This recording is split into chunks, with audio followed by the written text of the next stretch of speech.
The treatment of migrants during the Trump regime was a complex tapestry woven from administrative errors, deliberate propaganda, and a troubling legal landscape. Each thread reveals a story that demands our attention. Let's start with the administrative errors. Thousands of families were separated at the border, often with no clear plan for reunification. Children were placed in facilities that were ill-equipped to provide basic care, let alone the emotional support they needed. These were not just mistakes. They were systemic failures that left lasting scars on innocent lives. The chaos in the system was palpable, with officials scrambling to implement policies that were often contradictory and poorly communicated. Then, there's the propaganda.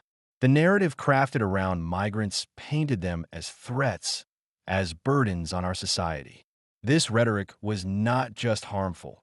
It was a calculated strategy to rally support for draconian measures. The portrayal of migrants as criminals or job stealers served to dehumanize them, making it easier for the administration to justify inhumane policies. This manipulation of public perception was a powerful tool, one that sowed division and fear. Legally speaking, the context was equally troubling. The administration pushed the boundaries of existing laws, often bending them to fit a narrative that prioritized enforcement over compassion. Legal challenges arose, but the courts were often slow to respond, leaving many vulnerable individuals in limbo. The lack of accountability for these actions raises significant questions about the rule of law and the responsibilities of those in power. As we analyze these failures, it's crucial to recognize the broader implications of racial profiling that permeated this regime.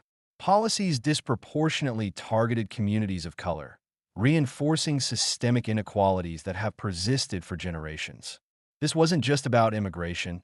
It was about race, identity, and the very fabric of our society. The impact of these policies rippled through communities, fostering an environment of fear and mistrust. Yet, amidst this turmoil, there is a call to action. We must demand accountability and transparency from our leaders.